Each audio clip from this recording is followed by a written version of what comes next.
सत श्री अकाल जी सारिਆਂ ਨੂੰ। सो अपना 5th ਲੈਕਚਰ है फिजिक्स का। प्रीवियस ਲੈਕਚਰ ਦੇ ਵਿੱਚ ਆਪਾਂ ਮੋਸ਼ਨ ਕੀਤਾ ਸੀਗਾ। ਇਸ ਲੈਕਚਰ ਦੇ ਵਿੱਚ ਆਪਾਂ ਨਵਾਂ ਟੌਪਿਕ ਸਟਾਰਟ ਕਰਾਂਗੇ, ਆਪਣਾ ਨਵਾਂ ਚੈਪਟਰ ਸਟਾਰਟ ਕਰਾਂਗੇ, that is work energy and power. पर उस तो पहला आज के क्वेश्चन तुसीं वेख लो। फर्स्ट क्वेश्चन है, which law of motion gives the definition of force. ਇਹਦੇ ਵਿੱਚ ਤੁਸੀਂ ਦੱਸਣਾ ਹੈਗਾ ਵੀ ਜੋ ਡੈਫੀਨੇਸ਼ਨ ਹੈ ਫੋਰਸ ਦੀ ਉਹ ਕਿਹੜਾ ਲਾਅ ਆਫ ਮੋਸ਼ਨ ਆਪਾਂ ਨੂੰ ਦਿੰਦਾ ਹੈਗਾ। ਕੁਐਸਚਨ ਨੰਬਰ 2 ਹੈ, when a bus start suddenly a person falls backward due to which inertia. ठीक है कि जो बस एकदम स्टार्ट होंगी है दैन परसन जो है बैकवर्ड आता है वो किहड़े इनर्शिया करके आता है। उस तो बाद क्वेश्चन नंबर 3 है, if the mass of body becomes doubled it's momentum will become how many times. कि किसी भी बॉडी का मास या फिर किसी भी ऑब्जैक्ट का मास जो आप डबल कर दिए, दुगना कर दिए, दैन वो मोमेंटम से की फर्क पऊगा, वो किन्ने टाइम हो जाऊगा, ये तुसीं दसना है। क्वेश्चन नंबर 4 है, बहुत सिंपल जो क्वेश्चन है, what is the unit of force. Force की यूनिट तुसीं दसनी है, ऐसा यूनिट मतलब दसनी है तुसीं। ठीक है, सो अज के क्वेश्चन से तुसीं ट्राई करो। हुण आपां नवां चैप्टर स्टार्ट करन लगे हैं जिहदे विच आपां वेखांगे कि वर्क की हुंदा, एनर्जी की होंगी है एंड पावर की होंगी है। ये जो टर्म्स है वर्क, एनर्जी एंड पावर, ये आप अपनी डेली लाइफ के भी वेखते हैं, डेली रूटीन के आप किते ना किते यूज़ करते ही है वर्क, एनर्जी एंड पावर। जिमें कि सपोज करो कि कोई स्टूडेंट अपना चैप्टर पढ़ रहा है या फिर तुसी वीडियो देख रहे हो बैठ के, सो तुसी काम कर रहे हो, है ना, कोई की कहूगा भी तुसी अपना काम कर रहे हो। उवें एनर्जी आप किवें यूज़ करते हैं, जिमें कि कई बार आपको थकावट महसूस होती है, दैन आप कह देंगे कि आज अपनी एनर्जी डाउन है, एनर्जी लो हैगी है, इस तरीके से आप एनर्जी में यूज़ करते हैं। ठीक है, या फिर आपको एनर्जी की रिक्वायरमेंट है बिकॉज आप काम करना है। एंड पावर को आप किवें यूज़ करते हैं, जिमें कि सपोज करो रैसलिंग हो रही है एंड 2 रैसलर है, कोई एक जितूगा, जिहड़ा जितदा है उन्होंने आप कह देंगे हैं कि ये जो है पावर ज़्यादा है एंड ये जो ज़्यादा पावरफुल है। सो इस तरीके का आप पावर का यूज़ करते हैं। सो अपनी डेली लाइफ के आप जो है ये वर्ड्स को यूज़ करते हैं, पर फिजिक्स के ये वर्ड जो है उन्होंने मीनिंग बिल्कुल डिफरेंट है। ठीक है, सपोज करो आप वर्क तो स्टार्ट करते हैं। सो वर्क के तुसी बैठ के अपनी वीडियो देख रहे हो, ठीक है, लैक्चर सुन रहे हो। सो थोड़े अकॉर्डिंग हो सकता है कि तुसी अपना काम कर रहे हो बिकॉज थोड़ी एनर्जी लग रही है, तुसी माइंड यूज़ कर रहे हो, कंसैप्ट्स को समझ रहे हो, थोड़ी एनर्जी लग रही है, सो तुसी काम कर रहे हो। बट फिजिक्स के जो है ये कोई काम नहीं हो रहा है। ठीक है, या फिर दूजा एग्जाम्पल ले लो, मैं इसनों पुश कर रही हूँ, बॉल नूं पुश कर रही हूँ, फिर बोर्ड नूं पुश कर रही हूँ, एंड ये जो है ये कोई डिसप्लेसमेंट नहीं होंगी, कोई मोशन नहीं होंदा। ठीक है, ये जिवें सीगा उवें रहिंदा गा। सो ये मैं अपनी एनर्जी तो पूरी ला रही हूँ, काम तो मैं कर रही हूँ, बट फिजिक्स की लैंग्वेज जो है मैं कोई काम नहीं कर रही। या फिर कोई परसन है, एक परसन तुसी जो है कोई लोड दे देंगे हो, ठीक है, कुछ भी भारी चीज़ दे देंगे हो, एंड उन्होंने कहते तुसी इत्थे ही खड़ा रहना गा। ठीक है, उस चीज़ में लैके घंटा 2 घंटा उत्थे ही खड़ा रहना गा।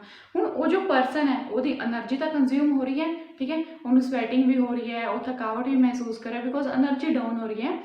पर फिजिक्स की लैंग्वेज में अगेन वो कोई काम नहीं कर रहा है।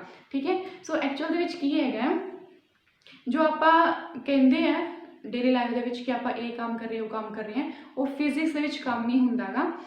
मेरे मम्मा है, मेरे मम्मा कहते हैं कि भाई जो पढ़ाई हैगी है ये सब तो सौखा काम है बिकॉज तुसी कोई काम करते ही नहीं, तुसी सारा दिन बैठे रहते हो एंड थोड़ी जो जिंदगी है वो पूरी मौज की जिंदगी है, सारा दिन बैठे रहना है। पता तो सानू लगता है भी असी काम करते हैं, सारा दिन घर का काम करते हैं, पर वो किते ना किते राइट भी हैगी है। ठीक है, बिकॉज फिजिक्स की लैंग्वेज में आप वैसे अपनी तो एनर्जी लग रही है पर फिजिक्स की लैंग्वेज में आप कोई काम नहीं कर रहे।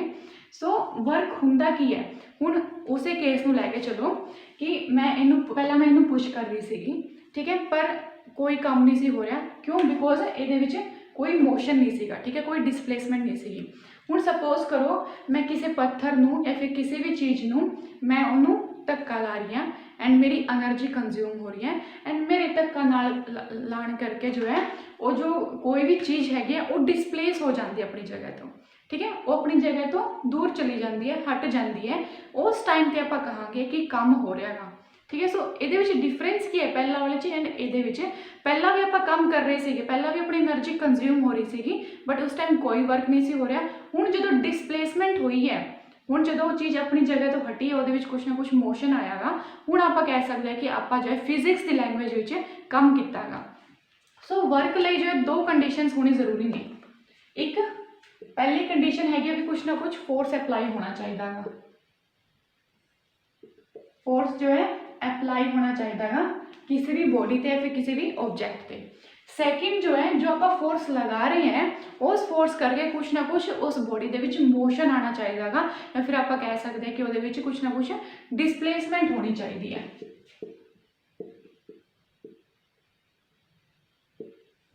सो हुण तुसीं बैठ के लैक्चर देख रहे हो, ठीक है, थोड़ी एनर्जी तो लग रही है बट तुसीं कोई डिसप्लेसमेंट नहीं कर रहे, ठीक है। सो इन दी लैंग्वेज ऑफ फिजिक्स तुसीं कोई वर्क नहीं कर रहे, बिकॉज वर्क लिए जो है ये दो कंडीशंस लाजमी है, एक तो फोर्स अप्लाई होना चाहिए गा एंड एक उहदे विच जो है डिसप्लेसमेंट होनी चाहिए है, ठीक है। सो वर्क नूं आपां किवें लिख सकते हैं, वर्क अपना हुंदा गा, या फिर इनू एक डायग्राम तो समझो। सपोज करो अपना सरफेस है, ये अपना सरफेस है, ये जो है ये उत्ते एक आप वुडन का बॉक्स रखा होया, इस वुडन के बॉक्स से आप जो है फोर्स लाया गा, फोर्स अप्लाई किया गा एंड ये जो है इत्थे आ गया, ठीक है। पहला ये मान लो ए पोजीशन ते सीगा, हुण जो है आप फोर्स लाया गा एंड ये जो है इत्थे आ गया गा।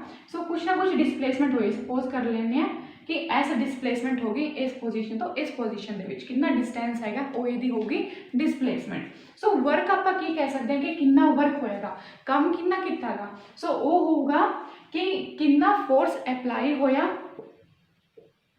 एंड कितनी डिसप्लेसमेंट हुई है, ठीक है, उन्होंने आप कह देंगे हैं वर्क।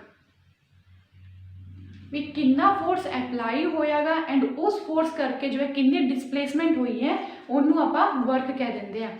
हुण इत्थे एक चीज़ नोट करने वाली है, फोर्स एंड डिसप्लेसमेंट दोवें ही जो है वैक्टर क्वांटिटी है, दोवें वैक्टर क्वांटिटी है, बिकॉज मैं दोवां ते वैक्टर लाए हैं, ठीक है।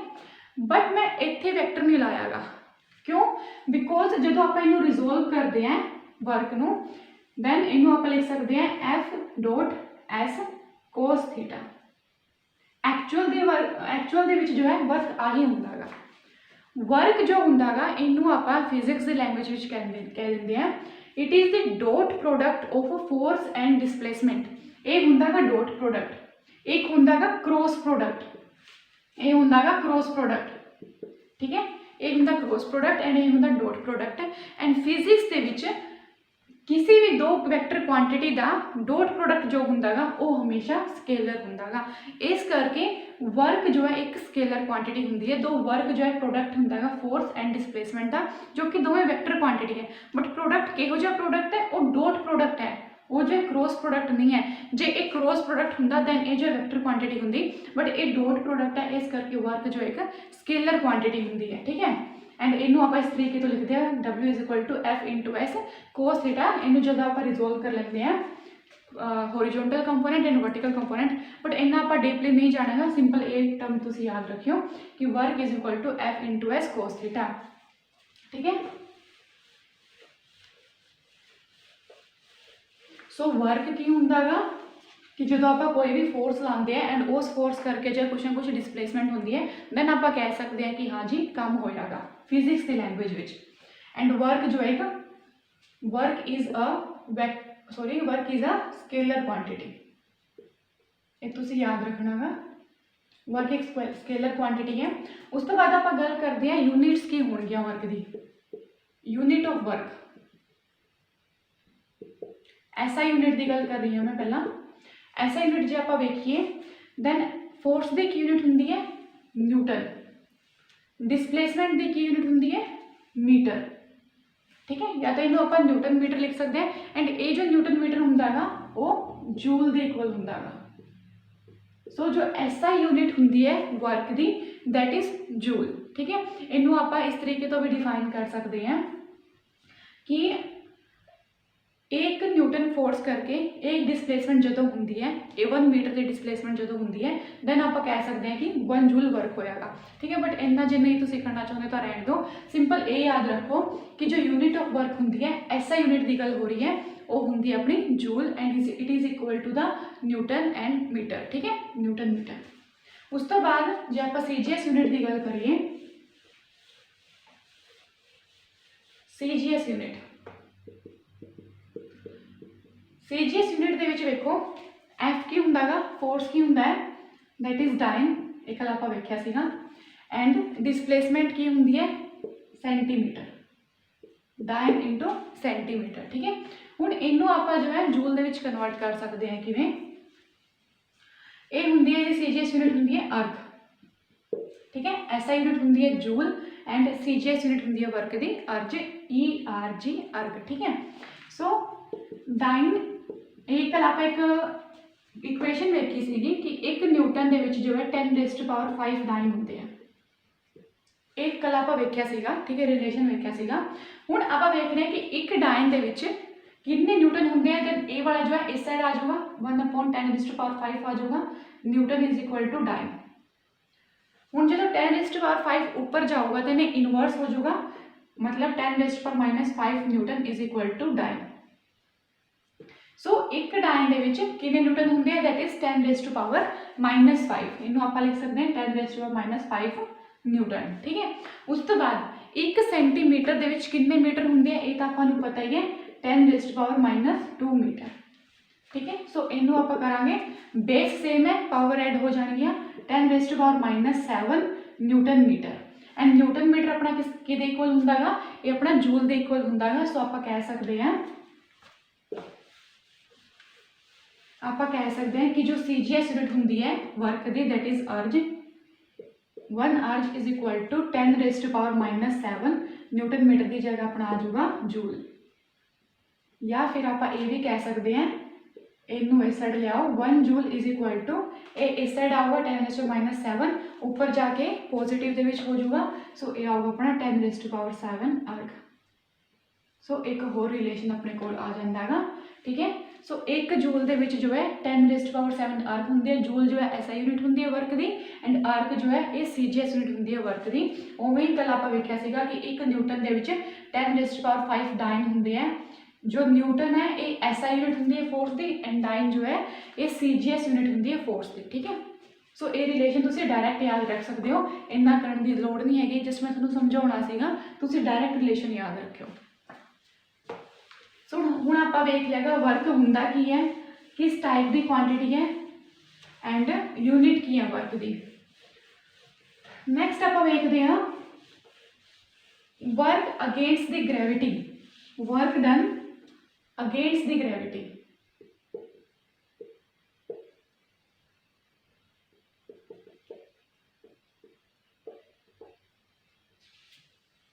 Work done against the gravity की है ग्रेविटी बेसिकली आप जो है ये ग्रेविटेशन वाले चैप्टर के डिटेल करांगे कि ग्रेविटी होंगी की है पर इन्ना समझो ग्रेविटी जो होंगी किसी भी चीज़ में जो है अपनी तरफ खिंचती है जिवें आप सोलर सिस्टम किया मैं तुहानूं दस्सिया होना कि जो मोशन होंदा गा प्लैनेट का अराउंड द सन वो पॉसीबल है क्यों बिकॉज जो ग्रेविटेशनल फोर्स है सन का वो काफ़ी ज़्यादा है बिकॉज मास काफ़ी ज़्यादा सीगा इस करके वो जो अपनी तरफ खिंचदा गा ठीक है सो जिदा जिन्ना ज़्यादा मास होंदा गा उहदा उन्ना ही ज़्यादा ग्रेविटेशनल पुल होंदा गा एंड वो जो है उन्ने ही ताकत नाल किसी भी ऑब्जेक्ट नूं अपनी तरफ खिंचदा गा वही चीज़ होंदी है ग्रेविटी ठीक है हुण ग्रेविटी की होंदी है ग्रेविटी हमेशा सेंटर की तरफ लगती है ग्रेविटी हमेशा थल्ले नूं लगती है ठीक है सपोज करो ये अपना सरफेस है ये अपना सरफेस है अर्थ का सरफेस थल्ले नहीं दिखा सकती मैं ये अपना अर्थ का सरफेस है फ्लोर मान लो इनू ठीक है कोई भी चीज़ है सपोज करो ये डस्टर है इनू मैं जो है ऊपर लैके जानी हाँ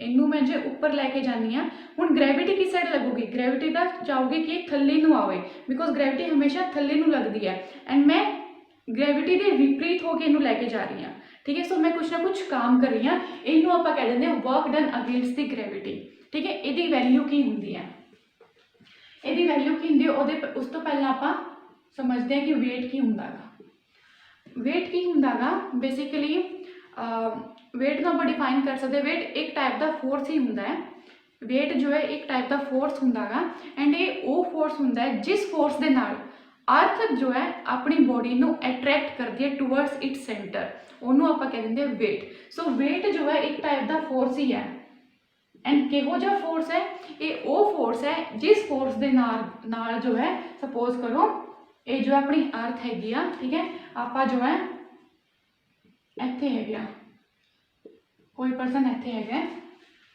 ये अपना अर्थ है एंड जो सेंटर है सो वेट की होंदा गा वेट हुंदा गा भी किस फोर्स दे नाल अर्थ जो है इस परसन नू अपने सेंटर दे वल जो है अट्रैक्ट कर रही है, उस फोर्स नू आपां वेट कह दिंदे हैं। एंड वेट इक्वल हुंदा गा जिन्ना उस बॉडी दा मास हैगा इनटू ग्रेविटी कितनी है, ये हुंदा अपना वेट mg। ठीक है, भी जिन्ना ज़्यादा मास होगा उन्ना ज़्यादा उहदा वेट हुंदा गा। ठीक है, एंड जिन्नी ज़्यादा ग्रेविटी होगी उन्ना ही ज़्यादा वेट हुंदा गा। सो इसी करके आपां ये भी कह दिंदे हैं कि मास कदे भी चेंज नहीं हुंदा गा, ये वेट हुंदा गा जो चेंज हुंदा, बिकॉज वेट किस चीज़ से डिपेंड करेगा, ग्रेविटी से डिपेंड करेगा। एंड हर एक प्लैनेट की जो ग्रेविटी हुंदी है वो अड अड हुंदी है। तां ही मैं तुहानूं कहा सीगा अर्थ की जो gravity that is around 9.8 metre per second square आप कर चुकी है। ठीक है, जो मून की ग्रेविटी है वो 1/6 ऑफ द अर्थ हैगी है। इस करके आप यही गल कह देंगे हैं कि कोई परसन जिहदा वेट 60 kg है अर्थ ते, किसी का भार जो है 60 kg है अर्थ से, वही परसन जो मून से जाता, जो चांद से जाता गा, दैन वह वेट जो है 1/6 इंटू 60 हो जाऊगा, यानी कि 10 हो जाऊगा। ठीक है, 1/6 इंटू 60, हाँ जी 10 हो जाऊगा। सो ये हुंदा गा वेट वाला सिस्टम। सो वेट चेंज हुंदा गा, मास जो है कदे भी चेंज नहीं हुंदा गा। सो वेट समझ आया होगा, वेट एक टाइप का फोर्स ही हुंदा गा, वो फोर्स जिस फोर्स के नाल अर्थ अपने आपां नूं जो है अट्रैक्ट कर रही है वो सेंटर वल, एंड इहदी वैल्यू हुंदी है mg। हुण देखो दोबारा तो मैं यही केस लैनी हाँ कि डस्टर हैगा, इसका कोई ना कोई वेट हैगा, वेट के मतलब इसका कोई ना कोई मास हैगा, एंड वो जो मास है वो जो है थल्ले नूं अट्रैक्ट हो रहेगा, कुछ ना कुछ ग्रेविटी हैगी। ठीक है, सो इनू जो है आप ऊपर लैके जा रहे हैं, अगेंस्ट दी ग्रेविटी लैके जा रहे हैं। सो ਇਹਦਾ वेट किस साइड लगूगा, ये तो हमेशा डाउनवर्ड ही लगूगा, ये हमेशा सेंटर की तरफ लगता है। सो वेट लगूगा डाउनवर्ड। ठीक है, बट डिस्प्लेसमेंट किस साइड हो रही है, ऊपर हो रही है। वेट थल्ले नूं लग रहेगा बट डिस्प्लेसमेंट जो है वो ऊपर नूं हो रही है। एंड डिस्प्लेसमेंट की होगी इस केस दे विच, आप सरफेस तो ऊपर लैके जा रहे हैं, डिस्प्लेसमेंट की होगी भी कितनी हाइट तक आप इनू लैके जा रहे हैं। सो वर्क डन की हुंदा गा, वर्क डन हुंदा गा F इंटू एस, कि कितना फोर्स अप्लाई होयागा एंड कितनी डिस्प्लेसमेंट हुई है।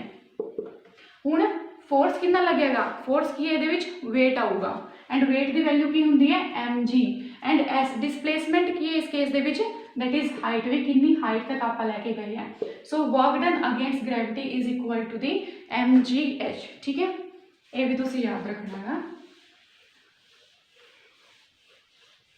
उस तो बाद कुछ केस होंगे अपने को। फर्स्ट केस की आ कि स्टार्टिंग दे विच मैंने दस्सिया सीगा कि कोई परसन हैगा किसी चीज़ ते फोर्स अप्लाई कर रहेगा एंड उस चीज़ दे विच डिस्प्लेसमेंट हो रही है, दैन आप कहांगे कि वो काम करेगा, वो वर्क करेगा। बट ये हमेशा जरूरी नहीं हुंदा गा। ठीक है, वो फोर्स भी ला रहा है, अपनी एनर्जी भी ला रहा है एंड डिस्प्लेसमेंट भी हो रही है। ठीक है, स्टिल आप कह सकते हो कोई काम नहीं कर रहा। कुछ केस होंगे हैं, वो केस केड़े हैं। सो फर्स्ट केस आप लेने कि वर्क जीरो कदों हुंदा गा, when work is zero. Work zero कदों हुंदा गा, दोबारा वर्क की डेफिनेशन तो आप एक फॉर्मूला लिख लेंगे हैं, वर्क अपना हुंदा गा F/s cos थीटा। ठीक है, सो ये सारा का सारा हम डिपेंड करता गा कि थीटा की हैगा, थीटा की हैगा, ये हैगा angle between force and displacement. ठीक है, सपोज करो ये आप एग्जांपल लेने हैं, दोबारा तो ये बॉक्स सीगा, आपने कुछ ना कुछ फोर्स लाया सीगा। ठीक है, एंड ये जो है इन्ना डिस्प्लेस हो गया सीगा, डिस्प्लेसमेंट हुई सी एस। ठीक है, सो ये आप फोर्स इस डायरेक्शन में ला रहे हैं एंड डिस्प्लेसमेंट भी इस डायरेक्शन में हो रही है। सो फोर्स भी इस डायरेक्शन है, डिस्प्लेसमेंट भी इस डायरेक्शन है। सो एंगल की है फोर्स एंड डिस्प्लेसमेंट एंगल कितना है 0 डिग्री। एंड अपन पता है कि cos 0 की हुंदा गा, cos 0 हुंदा गा 1। सो इस केस दे विच जो वर्क होगा दैट इज F/s। बट इस केस दे विच जीरो नहीं हैगा। ठीक है, ये जस्ट मैं थोड़ा समझाया कि थीटा की हैगा, थीटा एक एंगल हैगा जो कि किहदे विच है, फोर्स एंड डिस्प्लेसमेंट दे विच। ठीक है, सो हुण आपां वेखदे हैं कि जीरो कदों हुंदा गा। अपने को सारा जो चक्कर है वो हैगा अपना थीटा पे। ठीक है, विथ थीटा कितना हैगा। सो अपन को पता है कि जो ਕੋਸ ਥੀਟਾ ਕੋਸ 90 ਹੁੰਦਾ ਗਾ ਉਹਦੀ ਵੈਲਿਊ 0 ਹੁੰਦੀ ਹੈ। ਜੇ ਥੀਟਾ ਆਪਣਾ 90 डिग्री ਹੋਵੇ, ठीक है, सो कोस थीटा कितना हो जाएगा, यानी कि कोस 90 दैट इज 0। ये जो वैल्यूज़ है ये तो तुहानू पता ही होनी चाहिए, इवें नहीं करा सकती, ये अपना जो है छोटी क्लासेस तो ही स्टार्ट हो जाती है। मैथ्स के जो है ट्रिग्नोमैट्री के काफ़ी ज़्यादा यूज़ भी होंगे इन्हों का। सो कोस 90 की होंगे ये 0 होंगे, ठीक है। इस केस के आप कह सकते हैं कि जो अपना वर्क होगा F S into cos 90 and cos 90 की वैल्यू बिकॉज 0 होंगी है एंड किसी चीज़ में आप 0 तो मल्टीप्लाई करते हैं दैन आंसर जो है वो 0 ही आता गा, आंसर जो है वो 0 ही आता गा।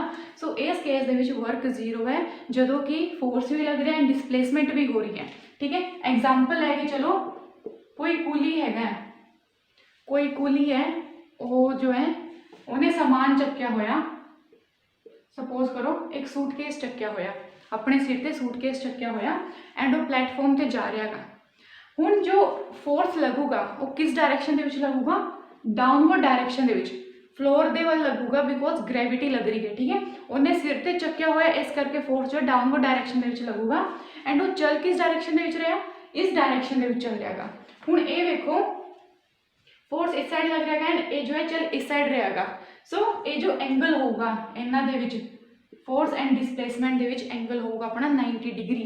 सो इस केस के बेचारा काम तो कर रहा है, बहुत मेहनत भी कर रहा है, पर फिजिक्स के जो है वो कोई काम नहीं कर रहा है बिकॉज एंगल जो है 90 डिग्री है, ठीक है। सो इस केस के जो है फोर्स अपना सॉरी वर्क जो है वो अपना 0 होगा।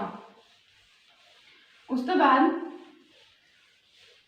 ये अपना सीगा फर्स्ट केस कि जो थीटा अपना 90 डिग्री होंदा गा उस टाइम वर्क 0 होंदा गा। उस तो बाद आप देखते हैं सैकेंड केस, कोई ऑब्जेक्ट मूव कर रहा है सर्कुलर पाथ दे विच, ठीक है, circular path they which move करेगा। ये सपोज करो यदा रेडियस है, सर्कल का रेडियस है, यदा सेंटर है। सो पहली गल तो कोई भी ऑब्जेक्ट नूं मूव करने लई सर्कल दे विच एक फोर्स की लोड़ होंदी है। वो जो फोर्स होंदा गा वो हमेशा जो है ये सेंटर के वाल लगता गा एंड इस फोर्स को आप कह देंगे हैं सेंट्रीपिटल फोर्स, सेंट्रीपिटल फोर्स, ठीक है। कोई भी ऑब्जेक्ट जो कि मूव करता गा सर्कल दे विच ये तां ही पॉसीबल है जो कोई फोर्स लगूगा वो सेंटर के वाल, वो सेंटर के वाल फोर्स लगूगा जो कि उन्होंने पॉसीबल कर रहा है कि वो सर्कुलर पाथ के मूव करे। उस फोर्स को आप कह देंगे सेंट्रीपिटल फोर्स। सो सेंट्रीपिटल फोर्स जो होंदा गा ये ऑलवेज टूवर्ड्स द सेंटर लगता गा, ठीक है। ये तो हो गया सेंट्रीपिटल फोर्स होंदा की है। उस तो बाद कुछ एप्लीकेशनस होंदियां ने, जिवें कि पहला मेलिਆਂ ਦੇ ਵਿੱਚ ना एक गेम ਹੁੰਦਾ ਸੀਗਾ मौत ਦਾ कुआं, नाम सुना ही होगा, कईयां ने तो वेख्या भी होना। मौत ਦਾ कुआं ਉਹਦੇ ਵਿੱਚ ਕੀ ਕਰਦੇ ਆ, जो कुआं ਹੁੰਦਾ ਗਾ ਉਹਦੇ ਵਿੱਚ ਉਹ बाइसिकल तो चलाते, मोटरसाइकिल चलाते हैं एंड कार चलाते हैं, ठीक है। वो पॉसीबल क्यों हो पा रहा है, बिकॉज जो है सेंट्रीपिटल फोर्स लग रहा है, ताकि वो चीज़ पॉसीबल हो पा रही है। उस तो बाद जिवें कि अपना सोलर सिस्टम है, सेंटर के विच सन है या बाकी प्लैनेट जो है इस तरीके तो इवोल्व कर रहे हैं इलैक्ट्रिकल ऑर्बिट के विच। ये भी पॉसीबल क्यों हो पा रहा है, बिकॉज सेंट्रीपिटल फोर्स लग रहा है टूवर्ड्स द सेंटर। जो सन हैगा वो ग्रेविटेशनल पुल ला रहा है, ठीक है।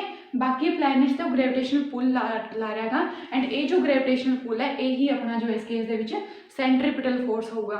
उवें तुसीं लै सकते हो एटम आप वेख्या सीगा, एटम के सेंटर के न्यूक्लियस होंदी है, बाकी जो ऑर्बिट होंदी है वो जो इलैक्ट्रॉन्स होंगे हैं वो इलैक्ट्रॉन जो सर्कुलर ऑर्बिट के मूव करते हैं बिकॉज सेंटर के जो है एक फोर्स लग रहा है that is the centripetal force. And ये फोर्स कौन ला रहा है, जो न्यूक्लियस के प्रोटोन है, प्रोटोन जो पॉजिटिवली चार्ज है, इलैक्ट्रॉन नैगेटिवली चार्ज है, तो इस करके अपने आप अपनी तरफ जो खिंच रहे हैं उन्होंने।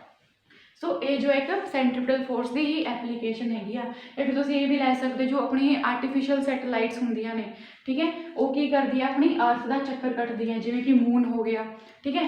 मून जो एक नैचुरल सैटेलाइट है, बाकी भी जो आप आर्टिफिशियल सैटेलाइट लॉन्च करते हैं वो भी अपनी अर्थ का चक्कर कटदी है, वो भी पॉसीबल है बिकॉज दी सेंट्रीपिटल फोर्स। सो कोई भी चीज़ जो कि सर्कल के मूव कर रही है वो पॉसीबल होंगी है because of the centripetal force. And centripetal force जो है हमेशा टूवर्ड्स द सेंटर लगता है।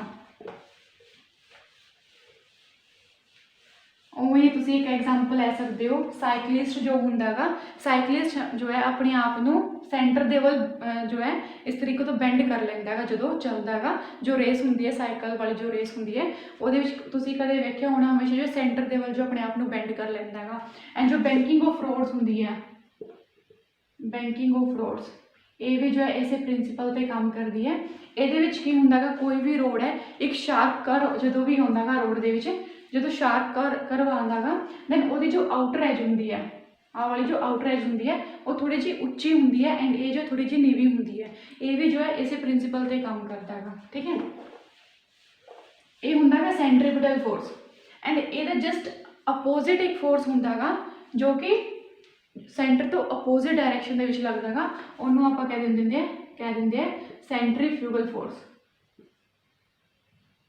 ਸੈਂਟਰੀਫਿਊਗਲ ਫੋਰਸ ਜੋ ਹੈ ਇਹ ਅਪੋਜ਼ਿਟ ਹੁੰਦਾ ਗਾ ਸੈਂਟਰੀਪੀਟਲ ਫੋਰਸ ਤੇ, ਇਹ ਜੋ ਟੁਵਰਡ ਦੇ ਸੈਂਟਰ ਲੱਗਦਾ ਗਾ ਐਂਡ ਇਹ ਜੋ ਹੈ ਅਪੋਜ਼ਿਟ ਦੀ ਸੈਂਟਰ ਲੱਗਦਾ ਗਾ। ਐਂਡ ਇਹਨੂੰ ਜੋ ਆਪਾਂ ਐਕਚੁਅਲ ਦੇ ਵਿੱਚ ਐਗਜ਼ਿਸਟ ਨਹੀਂ ਕਰਦਾ ਹੈਗਾ ਬਟ ਇਹਨੂੰ ਆਪਾਂ ਇੱਕ ਇਮੈਜਨਰੀ ਫੋਰਸ ਕਹਿ ਸਕਦੇ ਹਾਂ, ਠੀਕ ਹੈ। ਇਹ ਜੋ ਇੱਕ ਸ਼ੂਡੋ ਫੋਰਸ ਹੈਗਾ, ਸ਼ੂਡੋ ਮਤਲਬ ਕਿ ਫਾਲਸ, ਠੀਕ ਹੈ, ਸੱਚ ਨਹੀਂ ਹੈ, ਫਾਲਸ ਫੋਰਸ ਹੈਗਾ, ਸ਼ੂਡੋ ਫੋਰਸ ਹੈਗਾ ਇੱਕ ਸੈਂਟਰੀਫਿਊਗਲ ਫੋਰਸ।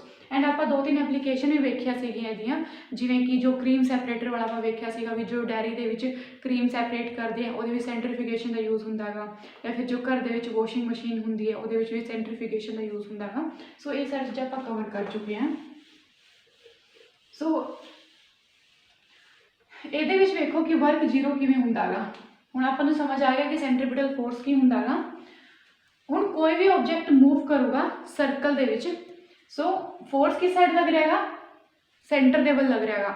ਐਂਡ ਉਹਦੀ ਜੋ ਡਿਸਪਲੇਸਮੈਂਟ ਹੈ ਉਹ ਕਿਸ ਸਾਈਡ ਹੋ ਰਹੀ ਹੈ, ਇਸ ਸਾਈਡ, ਬਿਕੋਜ਼ ਸੈਂਟਰ ਜੋ ਸਰਕਲ ਹੁੰਦਾ ਗਾ ਇਹਦੇ ਵਿੱਚ ਜੋ ਹਮੇਸ਼ਾ ਡਿਸਪਲੇਸਮੈਂਟ ਜੋ ਹੈ ਇਹਦੇ ਟੈਂਜੈਂਸ਼ੀਅਲ ਹੀ ਹੁੰਦੀ ਹੈ, ਪਰਪੈਂਡੀਕੂਲਰ ਹੀ ਹੁੰਦੀ ਹੈ, ਠੀਕ ਹੈ। ਕਿਸੇ ਵੀ ਤੁਸੀਂ ਇੱਕ ਸਟ੍ਰਿੰਗ ਲੈ ਲਿਓ ਐਂਡ ਉਹਦੇ ਤੇ ਨਾ ਇੱਕ ਪੱਥਰ ਤੁਸੀਂ ਉਹ ਕਰਕੇ ਵੇਖ ਸਕਦੇ ਹੋ, ਜਦੋਂ ਪੱਥਰ ਨੂੰ ਤੁਸੀਂ ਰਿਵੋਲਵ ਕਰੋਗੇ ਸਰਕਲ ਦੇ ਵਿੱਚ ਐਂਡ ਉਹਨੂੰ ਛੱਡੋਗੇ ਦੈਨ ਹਮੇਸ਼ਾ ਉਹ ਸਟ੍ਰੇਟ ਡਾਇਰੈਕਸ਼ਨ ਦੇ ਵਿੱਚ ਜਾਊਗਾ, ਠੀਕ ਹੈ। ਸੋ ਇਹੀ ਕੰਸੈਪਟ ਇੱਥੇ ਯੂਜ਼ ਹੁੰਦਾ ਗਾ। ਸੋ ਇਹਦੀ ਜੋ ਡਿਸਪਲੇਸਮੈਂਟ ਹੁੰਦੀ ਹੈ ਉਹ ਹਮੇਸ਼ਾ ਪਰਪੈਂਡੀਕੂਲਰ ਹੁੰਦੀ ਹੈ। ਇਹ ਜੋ ਐਂਗਲ ਹੋਊਗਾ ਉਹ 90 ਡਿਗਰੀ ਹੋਊਗਾ ਐਂਡ ਅਗੇਨ ਜੋ ਹੈ ਥੀਟਾ 90 ਡਿਗਰੀ ਹੋਊਗਾ। ਸੋ ਇਸ ਕੇਸ ਦੇ ਵਿੱਚ ਵੀ ਵਰਕ ਆਪਣਾ ਜ਼ੀਰੋ ਹੁੰਦਾ ਗਾ, ਠੀਕ ਹੈ। ਇਸ ਕੇਸ ਦੇ ਵਿੱਚ ਵੀ ਆਪਣਾ ਵਰਕ ਜ਼ੀਰੋ ਹੁੰਦਾ ਗਾ। ਸੋ ਇਹ ਦੋ ਕੇਸ ਸੀਗੇ ਜਿੱਥੇ ਵਰਕ ਆਪਣਾ ਜ਼ੀਰੋ ਹੁੰਦਾ ਗਾ। ਇੱਕ ਤਾਂ ਜੋ ਸਰਕੂਲਰ ਮੋਸ਼ਨ ਹੁੰਦਾ ਗਾ ਐਂਡ ਇੱਕ ਜੋ ਹੈ ਜਦੋਂ ਥੀਟਾ 90 ਡਿਗਰੀ ਹੁੰਦਾ ਗਾ ਉਸ ਟਾਈਮ ਤੇ। ਵੈਸੇ ਇਸ ਟਾਈਮ ਤੇ ਵੀ ਜੋ ਹੈ ਥੀਟਾ 90 ਡਿਗਰੀ ਹੈਗਾ। ਉਸ ਤੋਂ ਬਾਅਦ ਵੀਡੀਓ ਨੂੰ ਪੌਜ਼ ਕਰਕੇ ਦੱਸਿਓ ਕਿ ਵਰਕ ਨੈਗੇਟਿਵ ਹੋ ਸਕਦਾ ਹੈ ਨਹੀਂ ਹੋ ਸਕਦਾ। ਵੀਡੀਓ ਨੂੰ ਪੌਜ਼ ਕਰਿਓ ਐਂਡ ਸੋਚੋ ਕਿ ਵਰਕ ਕਦੇ ਨੈਗੇਟਿਵ ਹੋ ਸਕਦਾ ਜਾਂ ਨਹੀਂ ਹੋ ਸਕਦਾ ਗਾ। ਸੋ ਇਹ ਮੈਂ ਸਮਝਾ ਦਿੰਦੀ ਹਾਂ। ਅਗੇਨ ਆਪਾਂ ਨੂੰ ਫਾਰਮੂਲਾ ਲਿਖਣਾ ਪਊਗਾ W = Fs cos θ। ਹੁਣ ਜਿਹਨੂੰ ਇਹ ਪਤਾ ਹੈਗਾ ਕਿ ਜੋ ਥੀਟਾ ਜੇ 180 ਡਿਗਰੀ ਹੋਵੇ, ਥੀਟਾ ਜੇ 180 ਡਿਗਰੀ ਹੁੰਦਾ ਹੈ ਉਸ ਟਾਈਮ ਤੇ cos 180 ਡਿਗਰੀ ਜੋ ਹੈ ਉਹ -1 ਹੁੰਦਾ। ਜਿਸਨੂੰ ਇਹ ਚੀਜ਼ ਪਤਾ ਹੈ ਉਹਨੇ ਇਸ ਕੁਐਸਚਨ ਦਾ ਆਨਸਰ ਕਰ ਦਿੱਤਾ ਹੋਣਾ, ਠੀਕ ਹੈ। ਸੋ ਆਪਾਂ ਕਹਿ ਸਕਦੇ ਹਾਂ ਜਦੋਂ ਥੀਟਾ ਜੋ 180 ਡਿਗਰੀ ਹੋਊਗਾ ਜਾਂ ਫਿਰ ਆਪਾਂ ਕੋਈ ਵੀ ਵੈਲਿਊ ਲਾ ਲਈਏ 90 ਤੋਂ ਅਬਵ ਹੈ ਐਂਡ 180 ਤੋਂ ਥੱਲੇ ਹੈਗੀ ਆ। ਜੇ ਥੀਟਾ ਦੀ ਵੈਲਿਊ 90 ਤੋਂ ਅਬਵ ਹੈ ਐਂਡ 180 ਤੋਂ ਥੱਲੇ ਹੈਗੀ ਹੈ ਉਸ ਕੇਸ ਦੇ ਵਿੱਚ ਜੋ ਕੋਸ ਹੁੰਦਾ ਗਾ ਉਹ ਹਮੇਸ਼ਾ ਨੈਗੇਟਿਵ ਹੁੰਦਾ ਗਾ। ਸੋ ਆਪਾਂ ਕਹਿ ਸਕਦੇ ਹਾਂ ਕਿ ਵਰਕ ਜੋ ਹੁੰਦਾ ਗਾ ਉਹ ਨੈਗੇਟਿਵ ਹੋ ਸਕਦਾ ਗਾ, ਠੀਕ ਹੈ। ਇੱਥੇ -1 ਪੁੱਟ ਕਰਾਂਗੇ ਸੋ ਵਰਕ ਜੋ ਆਪਣਾ ਉਹ ਨੈਗੇਟਿਵ ਆਊਗਾ। ਇਹਦੇ ਐਗਜ਼ਾਮਪਲ ਵੇਖਦੇ ਹਾਂ, ਐਗਜ਼ਾਮਪਲ ਜ਼ਿਆਦਾ ਇੰਪੋਰਟੈਂਟ ਹੈ।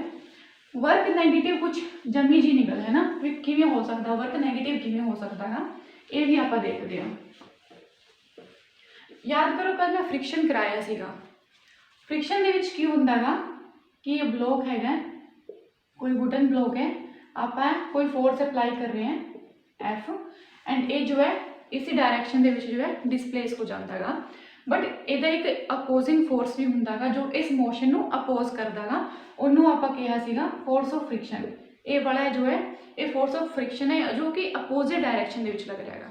ਹੁਣ ਇਹ ਜੋ ਫੋਰਸ ਆਫ ਫ੍ਰਿਕਸ਼ਨ ਹੈ ਉਹ ਇਸ ਡਾਇਰੈਕਸ਼ਨ ਦੇ ਵਿੱਚ ਲੱਗ ਰਿਹਾ ਗਾ, ਜਦੋਂ ਕਿ ਡਿਸਪਲੇਸਮੈਂਟ ਕਿਸ ਸਾਈਡ ਹੋ ਰਹੀ ਹੈ, ਡਿਸਪਲੇਸਮੈਂਟ ਜੋ ਉਸ ਸਾਈਡ ਹੋ ਰਹੀ ਹੈ। ਸੋ ਐਂਗਲ ਕਿੰਨਾ ਬਣੂਗਾ फोर्स जो है इस डायरेक्शन ਦੇ ਵਿੱਚ ਹੈ, डिस्प्लेसमेंट जो है इस डायरेक्शन ਦੇ ਵਿੱਚ है, एंगल कितना होगा 180 डिग्री एंड ਆਪਾਂ ਨੂੰ पता है कि cos 180 डिग्री की ਹੁੰਦਾਗਾ वो -1 ਹੁੰਦਾਗਾ। सो इस केस ਦੇ ਵਿੱਚ जो है वर्क अपना नेगेटिव होगा।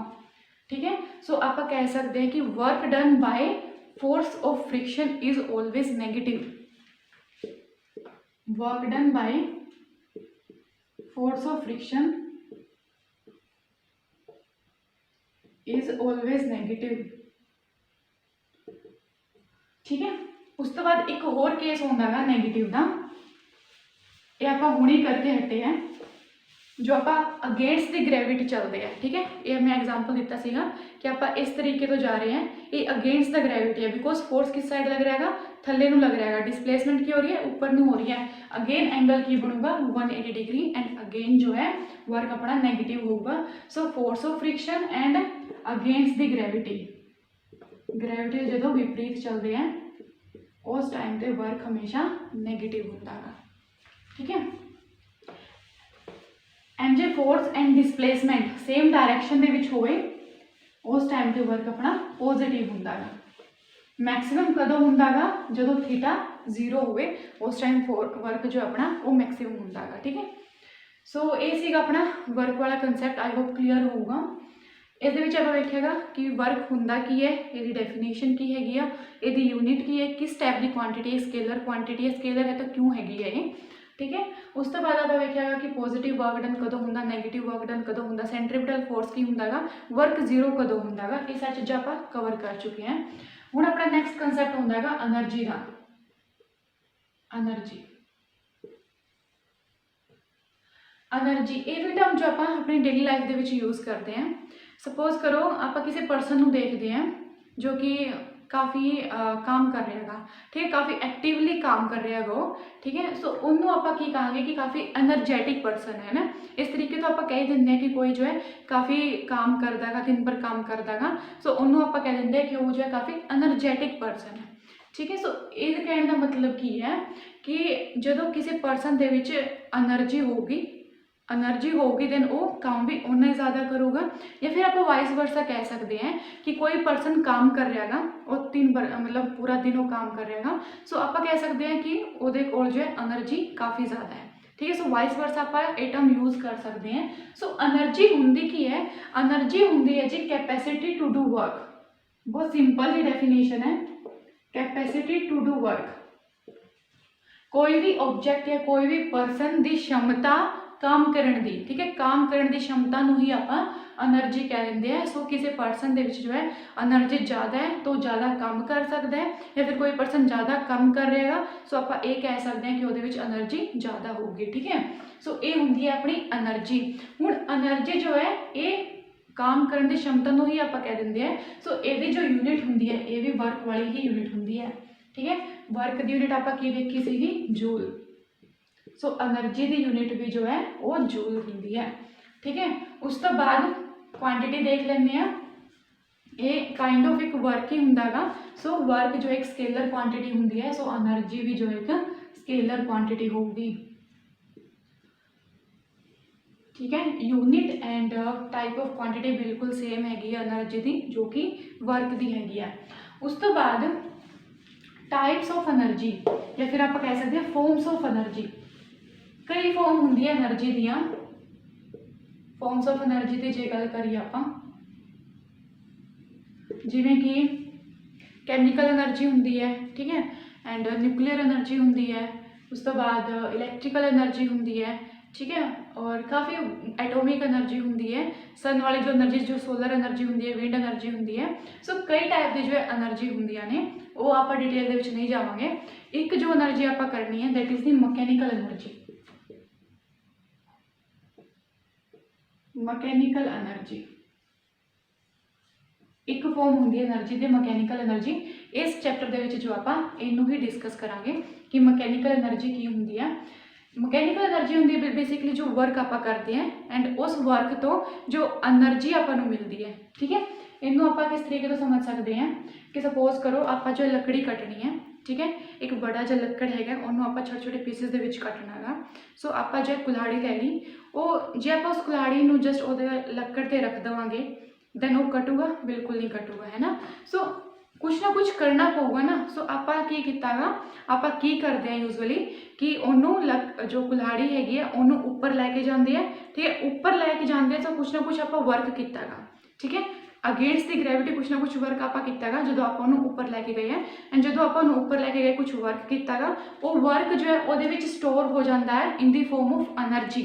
ਸੋ ਹੁਣ ਉਸ ਲੱਕੜੀ ਦੇ ਸੋਰੀ ਜੋ ਕੁल्हाड़ी ਹੈਗੀ ਆ ਉਹਦੇ ਵਿੱਚ એનર્ਜੀ ਆ ਜਾਂਦੀ ਹੈ।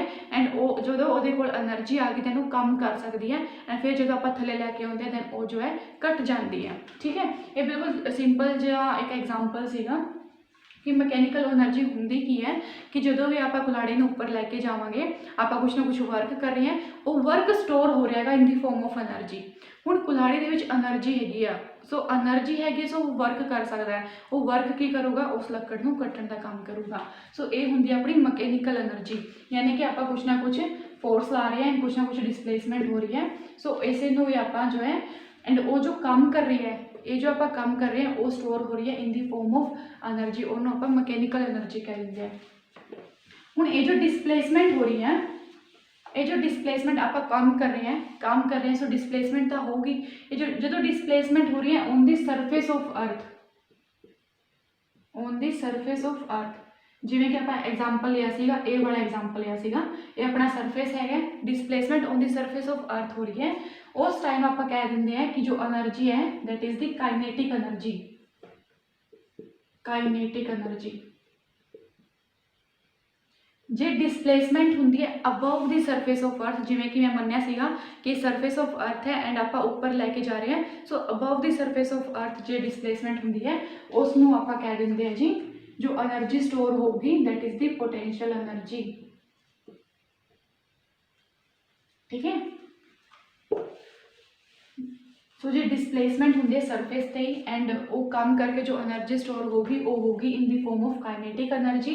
एंड जो आप above the surface of earth कर रहे हैं, जो काम कर रहे हैं उन्हें लैके जा रहे हैं, उस टाइम जो एनर्जी स्टोर होगी that is the potential energy. So mechanical energy की होंगी है basically it is the sum of kinetic energy plus potential energy is equal to mechanical energy, ठीक है। यही अपनी मैकेनिकल एनर्जी होंगी है। हम आप वन बाय वन समझते हैं कि काइनेटिक एनर्जी की होंगी है एंड पोटेंशियल एनर्जी की होंगी है।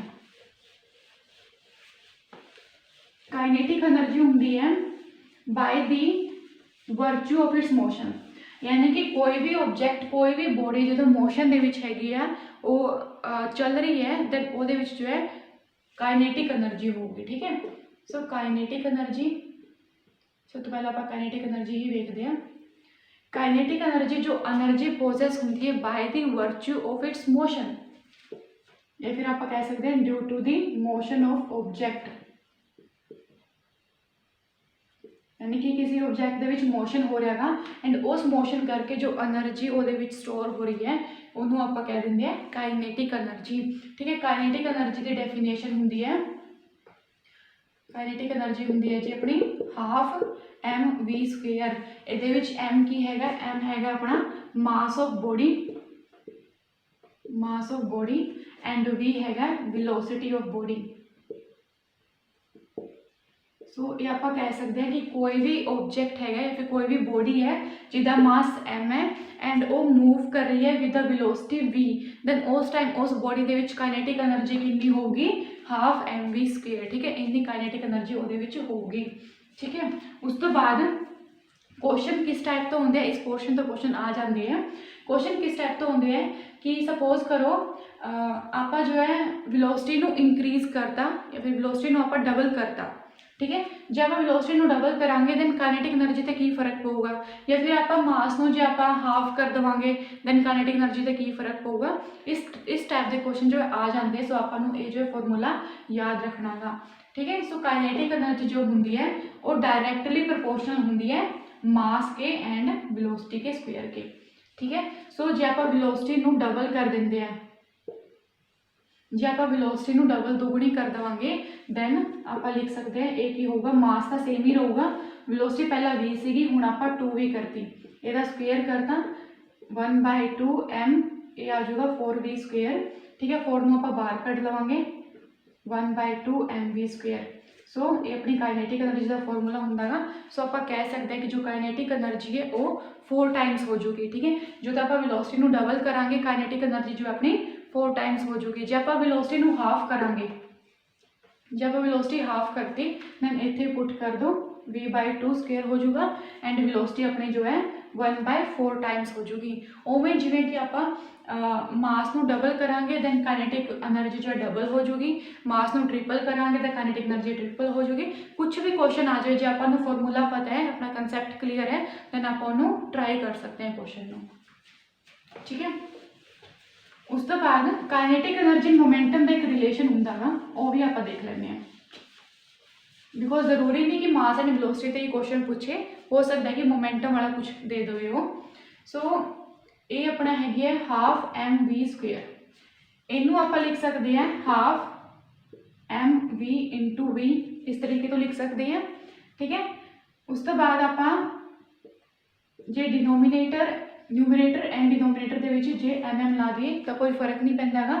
ठीक है, सो इनू आप लिख सकते हैं 1/2 एक mv a सीगा एंड एक mv a हो गया डिवाइडेड बाय m हो गया। ठीक है, सो a हो गया अपना 1/2 m एंड a हो गया mv स्क्वेयर। हुण मोमेंटम अपना की सीगा, कल आप मोमेंटम किया सीगा मास इंटू वेलोसिटी में मोमेंटम कह देंगे हैं। सो ये अपना है मोमेंटम, सो ये हो जाएगा p square divided by 2m and equal होंगे काइनेटिक एनर्जी दे। सो जो क्वेश्चन आ जाए कि जब आप मोमेंटम को डबल कर दिए दैन काइनेटिक एनर्जी से की फर्क पैंदा गा। सो आपको पता होना चाहिए कि ये वाला फॉर्मूला भी होंगे गा, जो मोमेंटम आप डबल करता 2p करता दैन ये जो काइनेटिक एनर्जी अपनी 4 टाइम्स हो जूगी। ठीक है, सो इस तरीके के क्वेश्चन कुछ भी आ जाए आप अटैम्प्ट कर सकते हैं। ये होंगी अपनी काइनेटिक एनर्जी, यानी कि कोई भी बॉडी जो मोशन के है, हूँ मैं चल रही हाँ, ठीक है, या फिर मैं हूँ लिख रही हाँ, सो मेरी मसल जो कुछ ना कुछ काम कर रही है। सो ये जो काइनेटिक एनर्जी हैगी आ, सो इनू आप कह देंगे काइनेटिक एनर्जी जो कि मोशन करके होंगी है। ये एग्जाम्पल भी आप ले सकते हैं, जिमें कि टरबाइन वाला ले लें आप, जो विंड मिल्स होंगी है, विंड फार्म्स होंगे है ना, विंड फार्म के जो विंड मिल लगी होंगी है, उन्होंने काम की होंगे गा कि जो विंड चलती है, ठीक है, जो विंड चलती है दैन उस टाइम पर उन्होंने रोटेट कर दी है एंड वो जो है दैन टरबाइन रोटेट कर दिया। ठीक है, एनर्जी प्रोड्यूस होंगी है जिसके करके जो है टरबाइन रोटेट होंगी है एंड टरबाइन जो है ये करके फिर अपनी इलैक्ट्रिकल एनर्जी प्रोड्यूस होंगी है, जो अपन इलैक्ट्रिसिटी मिलती है। ठीक है, सो ये एनर्जी का यूज़ हो रहा है, ये हो रहा है अपनी काइनेटिक एनर्जी का यूज़, बिकॉज सारा खेल कि रहेगा विंड का खेल है। ठीक है, विंड फार्म्स उत्थे ही होंगे जिथे विंड चलती है। ठीक है, बड़े बड़े फार्म्स होंगे उत्थे विंड चलती है एंड कोई भी चीज़ जो चल रही है दैन वो जो है काइनेटिक एनर्जी होंगी है। सो एक काइनेटिक एनर्जी होंगी है विंड की जो कि टरबाइन को रोटेट करती है। ठीक है, उवें ही आप जो डैम्स होंगे अपने डैम होंगे, डैम के आप पानी पानी जो है उन्होंने स्टोर करके रखते हैं। ठीक है, पानी को स्टोर करके रखते हैं जो कुछ ना कुछ हाइट से होंगे है डैम। ठीक है, जो हाइट से होंगे है दैन वो जो पोटेंशियल एनर्जी होंगी है ये भी आप गल करांगे। ठीक है, सो ये सपोज करो अपना डैम है, रिजर्वोयर है, फिर कोई भी डैम है, ये जो आप पानी को स्टोर करके रखे हुए थोड़ी जी हाइट से है। हूँ थोड़ी जी हाइट से मतलब ये जो है पोटेंशियल एनर्जी है, जो आप इस पानी को छड्डते हैं। ठीक है, हाइड्रो इलैक्ट्रिक प्रोजेक्ट आप लाया हुआ, जो आप इस पानी को छड्डांगे दैन ये पानी मूव करूगा तो काइनेटिक एनर्जी होगी ये। ठीक है, काइनेटिक एनर्जी होगी एंड ये जो काइनेटिक एनर्जी है यदा फिर यूज़ करते हैं टरबाइन रोटेट करने एंड ये जो टरबाइन रोटेट होंगी है उस तो फिर जो है इलैक्ट्रिसिटी प्रोड्यूस होंगी है। सो ये सारा मतलब प्रोसीजर होंगे जो हाइड्रो इलैक्ट्रिक प्रोजेक्ट होंगे है। ठीक है, सो कोई भी मूविंग ऑब्जेक्ट हो गया वो कुछ ना कुछ काइनेटिक एनर्जी होंगी है। उस तो बाद आप गल करते हैं पोटेंशियल एनर्जी की।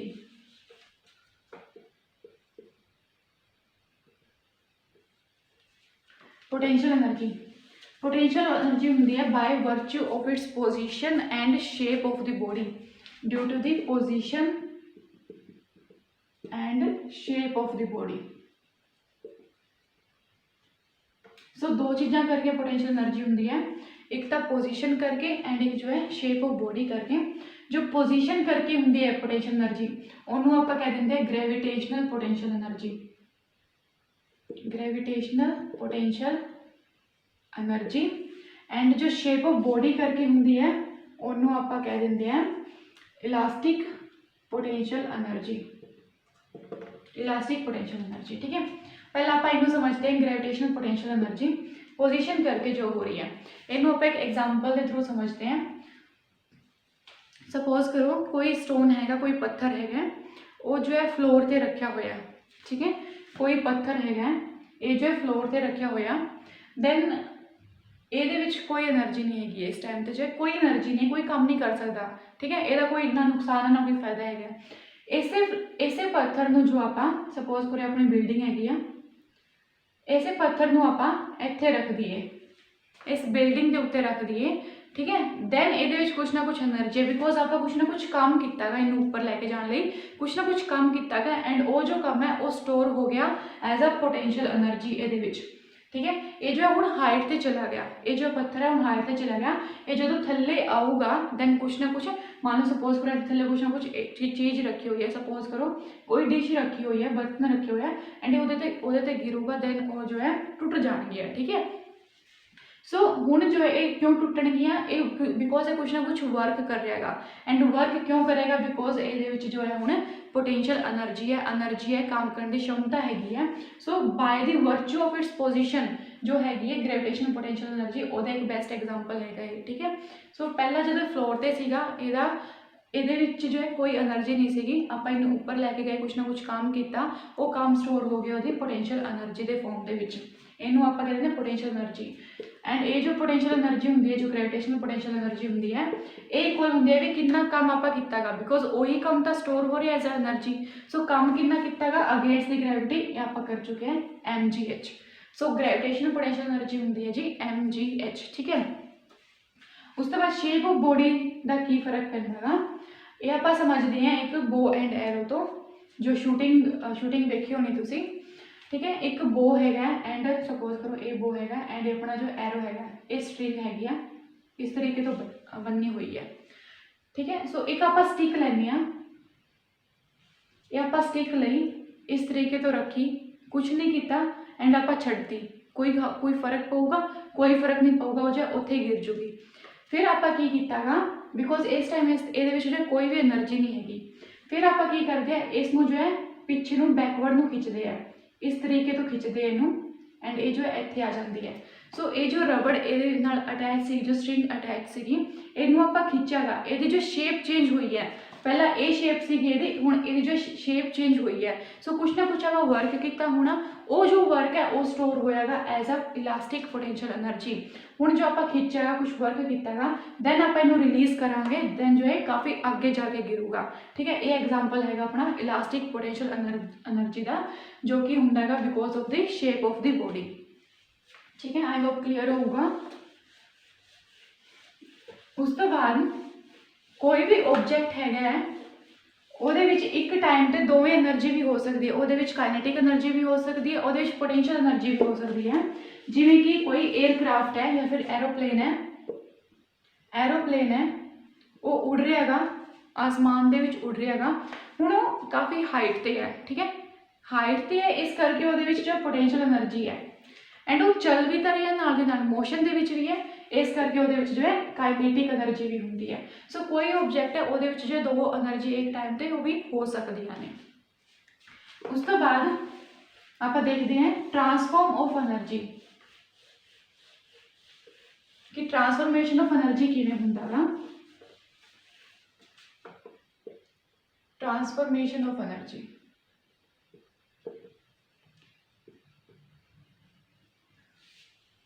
एनर्जी की एक प्रॉपर्टी होंगी है कि एनर्जी को आप ना तो क्रिएट कर सकते हैं ना ही डिस्ट्रॉय कर सकते हैं। हाँ, बट ये जो है एक फॉर्म तो दूजी फॉर्म के चेंज हो जाती है। So energy can neither be created NOR be destroyed. ये छोटी क्लासेस दे विच काफ़ी पढ़िया होना कि एनर्जी को ना तो आप क्रिएट कर सकते ना डिस्ट्रॉय कर सकते हैं, बट जो एनर्जी होंगी है but energy can change it's form.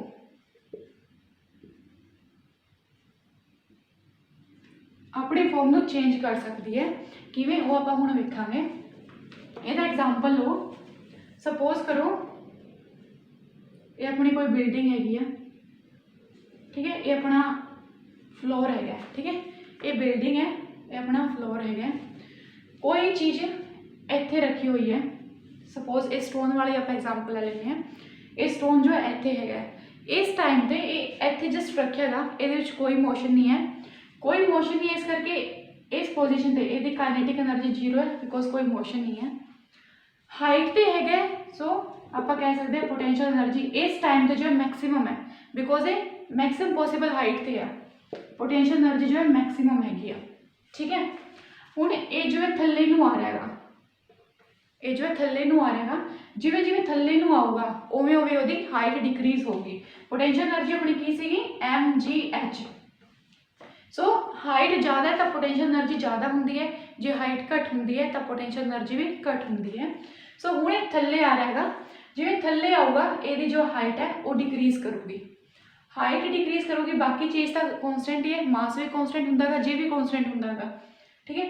Height decrease ਕਰੂਗੀ, ਸੋ ਆਪਾਂ ਕਹਿ ਸਕਦੇ ਹਾਂ ਕਿ ਜੋ ਦੀ ਪੋਟੈਂਸ਼ੀਅਲ એનર્ਜੀ ਹੈ ਉਹ ਡਿਕਰੀਜ਼ ਕਰੂਗੀ। ਐਂਡ ਹੁਣ ਉਹ ਮੋਸ਼ਨ ਦੇ ਵਿੱਚ ਆ ਰਿਹਾ ਹੈਗਾ, ਐਂਡ ਮੋਸ਼ਨ ਦੇ ਵਿੱਚ ਵੀ ਕੀ ਆ ਰਿਹਾ ਹੈਗਾ, ਜੋ ਇਹ ਕੇਸ ਹੈਗਾ ਫ੍ਰੀਲੀ ਫੋਲ ਦਾ ਕੇਸ ਹੈ। ਐਂਡ ਯਾਦ ਕਰੋ ਮੈਂ ਤੁਹਾਨੂੰ ਦੱਸਿਆ ਸੀਗਾ ਫ੍ਰੀਲੀ ਫੋਲ ਦੇ ਕੇਸ ਦੇ ਵਿੱਚ ਜੋ ਹੈ ਐਕਸਲਰੇਸ਼ਨ ਡਿਊ ਟੂ ਗ੍ਰੈਵਿਟੀ ਕੀ ਹੁੰਦਾ ਹੈਗਾ, 9.8 ਮੀਟਰ ਪਰ ਸੈਕਿੰਡ ਸਕੁਅਰ, यानी कि हर सेकंड ਦੇ ਵਿੱਚ ਜੋ ਹੈ 9.8 ਮੀਟਰ ਪਰ ਸੈਕਿੰਡ ਇੰਨੀ ਵੈਲੋਸਿਟੀ ਇਨਕਰੀਜ਼ ਹੋ ਰਹੀ ਹੈ। ਐਂਡ ਆਪਾਂ ਹੁਣੇ ਵੇਖ ਕੇ ਹਟੇ ਹੈ ਕਿ ਜੇ ਵੈਲੋਸਿਟੀ ਇਨਕਰੀਜ਼ ਹੁੰਦੀ ਹੈ ਦੈਨ ਉਹਦੀ ਕਾਈਨੇਟਿਕ એનર્ਜੀ ਵੀ ਇਨਕਰੀਜ਼ ਹੁੰਦੀ ਹੈ। ਸੋ ਇਸ ਪੋਜੀਸ਼ਨ ਤੇ ਜਦੋਂ ਥੱਲੇ ਆ ਰਹੇਗਾ ਇਹਦੀ ਪੋਟੈਂਸ਼ੀਅਲ એનર્ਜੀ ਡਿਕਰੀਜ਼ ਹੋ ਰਹੀ ਹੈ ਐਂਡ ਕਾਈਨੇਟਿਕ એનર્ਜੀ ਜੋ ਹੈ ਉਹ ਇਨਕਰੀਜ਼ ਹੋ ਰਹੀ ਹੈ, ਬਿਕੋਜ਼ ਵੈਲੋਸਿਟੀ ਇਨਕਰੀਜ਼ ਹੋ ਰਹੀ ਹੈ ਜਿਵੇਂ ਜਿਵੇਂ ਥੱਲੇ ਆ ਰਹੇਗਾ। ਹੁਣ ਜੋ ਹੈ ਬਿਲਕੁਲ ਉਹ ਸਰਫੇਸ ਤੇ ਆ ਗਿਆ, ठीक है, सरफेस ਤੇ आ गया। ਹੁਣ ਇੱਥੇ ਕੋਈ ਹਾਈਟ ਨਹੀਂ ਹੈਗੀ, ਇਹ ਬਿਲਕੁਲ ਲੈਵਲ ਤੇ ਹੈਗਾ, ਸੋ ਇਹਦੀ ਪੋਟੈਂਸ਼ੀਅਲ એનર્ਜੀ ਕੀ ਹੋਊਗੀ, ਉਹ ਜ਼ੀਰੋ ਹੋਊਗੀ। ਪੋਟੈਂਸ਼ੀਅਲ એનર્ਜੀ ਜ਼ੀਰੋ ਹੋ ਜਾਂਦੀ ਹੈ ਐਂਡ ਕਾਈਨੇਟਿਕ એનર્ਜੀ ਬਿਲਕੁਲ ਇੱਥੇ ਜੋ ਹੈ ਉਹ ਮੈਕਸਿਮਮ ਹੋਊਗੀ। ਸੋ ਇਸ ਚੀਜ਼ ਤੋਂ ਆਪਾਂ ਨੂੰ ਕੀ ਪਤਾ ਲੱਗ ਰਿਹਾ ਹੈਗਾ ਕਿ ਪਹਿਲਾਂ ਪੂਰੀ ਦੀ ਪੂਰੀ ਪੋਟੈਂਸ਼ੀਅਲ એનર્ਜੀ ਸੀਗੀ, ਥੱਲੇ ਜੋ ਪੂਰੀ ਦੀ ਪੂਰੀ ਕਾਈਨੇਟਿਕ એનર્ਜੀ ਸੀਗੀ, ਠੀਕ ਹੈ, ਵਿਚਾਲੇ ਜੋ ਹੈ ਕੁਝ ਕਾਈਨੇਟਿਕ ਸੀਗੀ ਕੁਝ ਪੋਟੈਂਸ਼ੀਅਲ ਸੀਗੀ। ਸੋ ਇਹ ਜੋ ਹੈ एनर्जी की फॉर्म चेंज हो रही है, ठीक है, एनर्जी जो अपनी फॉर्म को चेंज कर रही है, kinetic to potential, potential to kinetic, but जो टोटल एनर्जी है ना, जो टोटल एनर्जी है पूरे सिस्टम की वो तो कॉन्स्टेंट ही है। सो टोटल एनर्जी जो है हमेशा कॉन्स्टेंट रहती है। इतने जितनी एनर्जी सी ना काइनेटिक प्लस पोटेंशियल वो जो है इतने भी सेम ही होगी, ठीक है, विचाले हर एक पॉइंट पर एनर्जी जो है सेम रहती है। इनू आप कह देंगे law of conservation of energy, ठीक है। सो जिवें आप law of conservation of momentum पढ़िया सीगा उवें ही law of conservation of energy कि कोई भी सिस्टम कोई भी आइसोलेटेड सिस्टम है उहदे विच जो एनर्जी रहिंदी है हमेशा कॉन्स्टेंट रहिंदी है एंड ये जो जस्ट अपनी फॉर्म चेंज कर सकती है। उस तो बाद आप कुछ डिवाइसिस देखते हैं जिहदे विच एनर्जी की ट्रांसफॉर्मेशन हुंदी है। सो फर्स्ट डिवाइस का नाम लिखो डायनमो,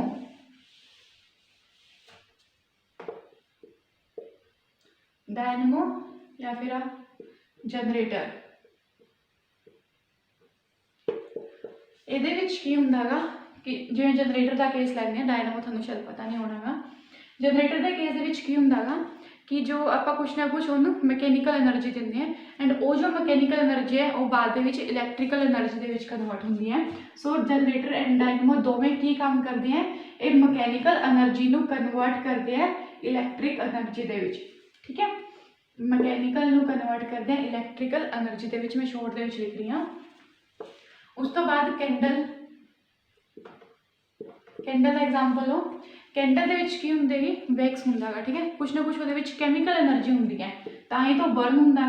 सो जो कैमिकल एनर्जी होंगी है वो कन्वर्ट कि हो रही है, आपको की चीज़ मिल रही है कैंडल तो, एक तो आपको हीट मिलती है एंड एक आपको जो है लाइट मिलती है। सो कैमिकल एनर्जी कन्वर्ट हो रही है heat energy and light energy के, ठीक है। उवें थर्ड एग्जाम्पल ले लो, सोलर सैल ले लो।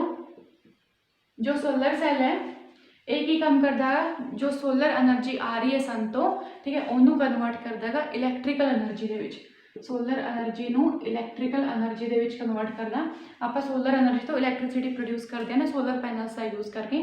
सो वही केस है, यही होंगे फोटो इलैक्ट्रिक इफैक्ट के विच भी। ਉਸ ਤੋਂ ਬਾਅਦ ਮਾਈਕਰੋਫੋਨ ਜਿਵੇਂ ਕਿ ਆ ਮੈਂ ਲਾਇਆ ਹੋਇਆ ਗਾ। ਹੁਣ ਇਹ ਕੀ ਕਰ ਰਿਹਾ ਗਾ, ਹੁਣ ਇਹ ਕੁਛ ਨਾ ਕੁਛ ਬੋਲ ਰਹੀ ਹੈ, ਮਤਲਬ ਸਾਊਂਡ એનર્ਜੀ ਹੈ। ਠੀਕ ਹੈ, ਸਾਊਂਡ એનર્ਜੀ ਹੈ। ਐਂਡ ਇਹ ਜੋ ਸਾਊਂਡ એનર્ਜੀ ਨੂੰ ਕਨਵਰਟ ਕਰ ਰਿਹਾ ਗਾ ਕਿਹਦੇ ਵਿੱਚ, ਇਲੈਕਟ੍ਰੀਕਲ ਸਿਗਨਲਸ ਦੇ ਵਿੱਚ, ਕਨਵਰਟ ਕਰ ਰਿਹਾ ਗਾ। ਠੀਕ ਹੈ, ਉਸ ਤੋਂ ਬਾਅਦ ਜੋ ਲਾਊਡ ਸਪੀਕਰ ਲਾਉਂਦੇ ਆ, ਦੋ ਚੀਜ਼ ਹੁੰਦੀ ਹੈ ਇਹਦੇ ਵਿੱਚ, ਇੱਕ ਹੁੰਦਾ ਹੈ ਮਾਈਕਰੋਫੋਨ ਐਂਡ ਇੱਕ ਹੁੰਦਾ ਹੈ ਸਪੀਕਰ। ਜੇ ਮੈਂ ਤੁਹਾਨੂੰ ਦਿਖਾ ਵੀ ਦਿੰਦੀ ਹਾਂ, ਇੱਕ ਮਿੰਟ। ਹੁਣ ਇਹ ਜੋ ਹੈ ਇਹ ਦਾ ਸਪੀਕਰ ਹੈਗਾ। ਠੀਕ ਹੈ, ਹੁਣ ਜੋ ਮੈਂ ਬੋਲ ਰਹੀ ਹਾਂ, ਇਹ ਜੋ ਮਾਈਕਰੋਫੋਨ ਹੈ ਮੈਂ ਬੋਲਦੀ ਹਾਂ, ਇਹਦੇ ਵਿੱਚ ਜੋ ਸਾਊਂਡ એનર્ਜੀ ਹੈ ਉਹ ਇਲੈਕਟ੍ਰਿਕ ਸਿਗਨਲਸ ਦੇ ਵਿੱਚ ਜੋ ਹੈ ਇਸ ਤਰੀਕੇ ਤੋਂ ਇਹਦੇ ਵਿੱਚ ਆਊਗਾ। ਐਂਡ ਇਹ ਕੀ ਕੰਮ ਕਰੂਗਾ, ਜੋ ਸਪੀਕਰ ਹੈਗਾ ਇਹ ਕੀ ਕੰਮ ਕਰਦੇ ਆ, ਇਹ ਜੋ ਇਲੈਕਟ੍ਰੀਕਲ ਸਿਗਨਲਸ ਹੈ ਇਹਨੂੰ ਦੁਬਾਰਾ ਸਾਊਂਡ એનર્ਜੀ ਦੇ ਵਿੱਚ ਕਨਵਰਟ ਕਰੂਗਾ, ਬਟ ਐਂਪਲੀਫਾਈ ਕਰਕੇ। ਤਾਂ ਹੀ ਜੋ ਹੈ ਜੋ ਆਵਾਜ਼ ਹੈ ਉਹ ਥੋੜੀ ਤੇਜ਼ ਹੋ ਜਾਂਦੀ ਹੈ, ਥੋੜਾ ਐਂਪਲੀਫਾਈ ਕਰ ਦਿੰਦਾ ਹੈ ਸਿਗਨਲਸ ਨੂੰ। ਸੋ ਇਹ ਕੀ ਕੰਮ ਕਰਦਾ ਹੈ ਨਾ ਕਿ ਇਲੈਕਟ੍ਰੀਕਲ ਸਿਗਨਲਸ ਨੂੰ ਦੁਬਾਰਾ ਸਾਊਂਡ એનર્ਜੀ ਦੇ ਵਿੱਚ ਕਨਵਰਟ ਕਰ ਦੂਗਾ। ठीक है, बट थोड़ा जिहा एंपलीफाई कर दिंदा गा ताकि जो साउंड है वो वधिया आवे एंड थोड़ी लाउड होवे। ये काम हुंदा है लाउड स्पीकर दा। उस तो बाद इलैक्ट्रिक मोटर देख लो। इलैक्ट्रिक मोटर की काम करती है, ये बिल्कुल अपोजिट काम करती है जो डायनामो काम करता, जनरेटर काम करता है। जो इलैक्ट्रिक मोटर होंदी है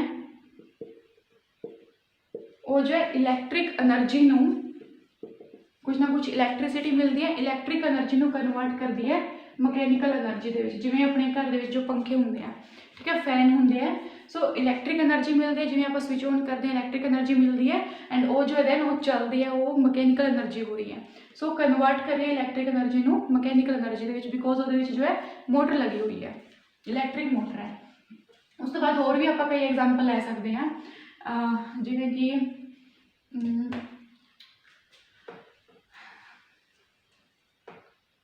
सितार हैगा या फिर गिटार हैगा। एक ही काम करता है, जो सितार है, गिटार है, पियानो वगैरह जो भी आप बजाते हैं, जो भी म्यूजिकल इंस्ट्रूमेंट होंगे हैं, आप कुछ ना कुछ जो है मकैनिकल काम करते हैं, कुछ ना कुछ काम करते हैं। सो जो मकैनिकल एनर्जी होंगी है वो कन्वर्ट होंगी है, आपको की चीज़ सुनाई देंगी है, धुन सुनाई देंगी है, ठीक है, साउंड सुनाई देंगी है, वो जो है sound energy they which convert कर देंगी है, ठीक है। सो ये जो है मकैनिकल एनर्जी कन्वर्ट हो रही है साउंड एनर्जी दे विच। सो इस तरीके से तुसीं कई एग्जाम्पल ले सकते हो, बस तुहानूं पता होना चाहिए कि उस डिवाइस का काम की है, ठीक है। तो तुसीं किसी चीज़ को भी दस सकते हो भी कोई जो किस चीज़ के कन्वर्ट होगा, जिवें कि इलैक्ट्रिक बल्ब है या फिर अपने घर के जो ट्यूबलाइट्स होंदियां ने, ये की होगा, जिवें कि आप स्विच ऑन करते हैं, सो इलैक्ट्रिकल एनर्जी मिलती है एंड वो जो इलैक्ट्रिक एनर्जी है वो किहदे विच कन्वर्ट हो रही है, वो light energy they which convert हो रही है, light and heat energy they which. Heat भी देंदे हैं ना इलैक्ट्रिक बल्ब, सो लाइट तो आपां नूं मिल रही है, नाल हीट भी मिल रही है। सो इलैक्ट्रिक एनर्जी कन्वर्ट हो रही है लाइट एंड हीट एनर्जी दे विच। सो ये कुछ एग्जाम्पल्स है कि किवें ट्रांसफॉर्मेशन होंदी है, डिवाइसेस के नाम सीगे। एंड जो टोटल एनर्जी होंदी है वो हमेशा कंजर्वड ही रहूगी, जिवें कि आप सोन वाला एग्जाम्पल देखा ना, या फिर आप पेंडुलम वाला भी केस लै सकते थे, बट वो मैं थोड़ा करा देवांगी जो आप सिंपल हारमोनिक मोशन करांगे उस टाइम कर लवांगे, ठीक है। सो ये सीगा अपना एनर्जी का कंसैप्ट।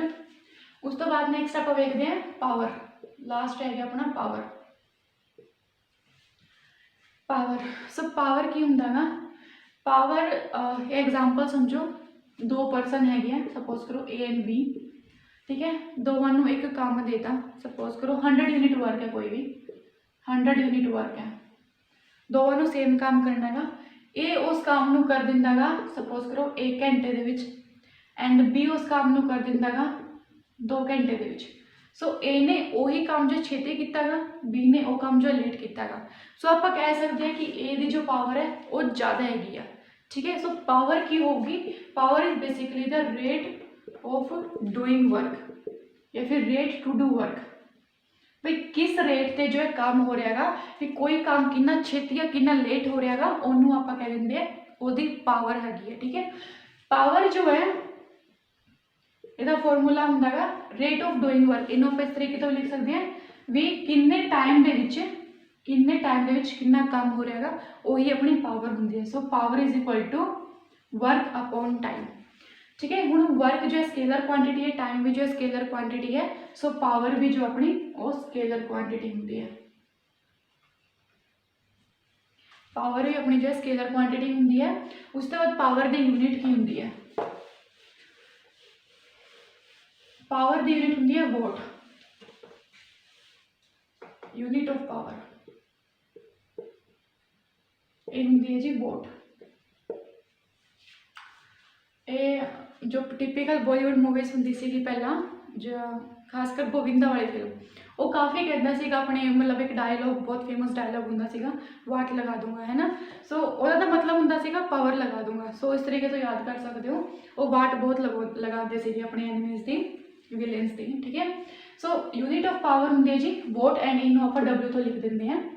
वोट का मतलब ਕੀ ਹੁੰਦਾ ਹੈਗਾ, ਜਿਵੇਂ ਕਿ ਆਪਣੇ ਘਰ ਦੇ ਵਿੱਚ ਬਲਬ ਹੁੰਦੇ ਆ, 60 वोट का भी होंगे, 100 वोट का बल्ब भी होंगे।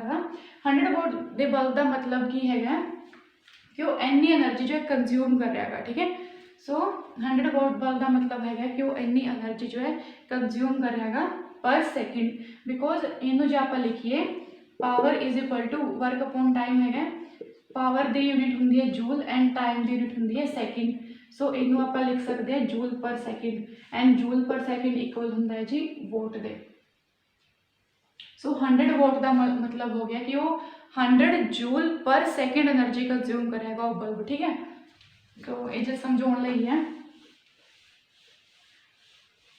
जो आप वोट लैके चलते हैं ये बहुत छोटे लैवल पे लैके चलते हैं। ठीक है, जनरली जो है आप वड्डा लैवल लैके जाएगा पावर का, जिवें कि किलो वाट लेने आप ये 1000 वोट होंगे हैं, 1000 वोट, या फिर आप मैगा वोट लै लेंगे हैं, मैगा वोट ये 10⁻⁶ वोट होंगे हैं, ये तो आपको पता ही है। ठीक है, एक होंगी है हॉर्स पावर, HP लिख दिया ना, HP तो हॉर्स पावर, एक हॉर्स पावर दे विच जो है 746 वोट होंगे हैं। एक हॉर्स पावर दे विच जो है 746 वोट होंगे, ये आपको पता होना चाहिए। वैसे काफ़ी पुराना क्वेश्चन हो गया, पर फिर भी कुछ छोटे मोटे एग्जाम के आ जाता है, सो अपन पता होना चाहिए। ठीक है, सो ये चीज़ हो गई। उस तो बाद पावर इत्थे ही खत्म हो जाता है अपना, पावर का कोई ज़्यादा वो नहीं सीगा। अच्छा, एक होर चीज़ हैगी है, जिमें कि आप लिखा सीगा power is equal to work upon time.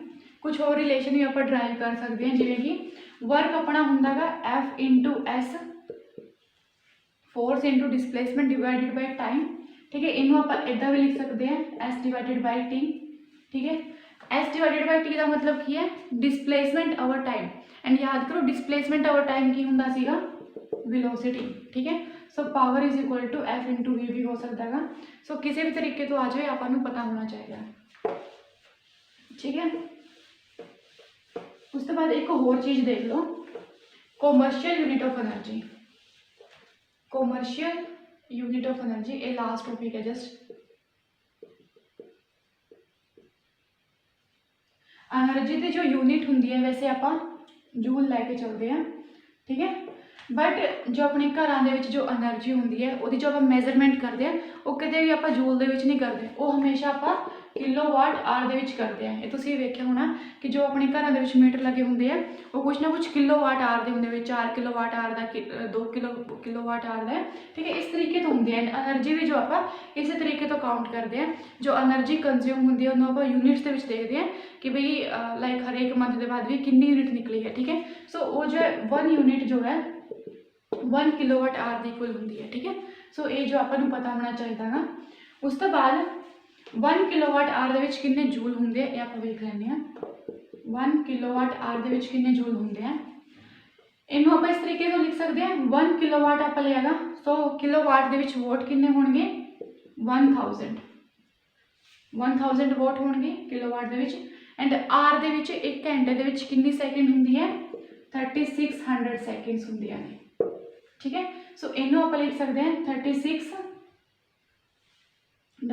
And ये जो है 3 0 आ जाएंगे वोट सेकेंड।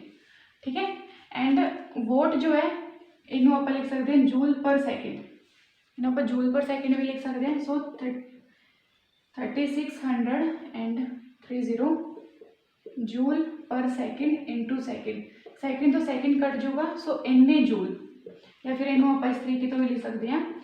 वैसे 36 इंटू 10⁵ जूल बनता है, एंड इनू आप जनरली 3.6 इंटू 10⁶ जूल लिख देंगे हैं। सो 1 किलोवाट आवर ਦੇ ਵਿੱਚ जो है ਇੰਨੀ जूल एनर्जी होंगी है, एंड ये जो कॉमर्शियल परपसिस लिए यूज़ होंगी है, जो अपने घरों के यूज़ होंगी है, फिर किसी इंडस्ट्रीज के यूज़ होंगी है, वो हमेशा आप किलोवाट आवर के लेंगे हैं, ठीक है। एंड वो वैल्यू होंगी है 3.6 इंटू 10⁶ जूल। सो ये भी आपको पता होना चाहिए। सो ये सीगा भी अपना chapter work power and energy वाला। ये किसी को कोई डाउट हो तो मैंने पूछ सकता है।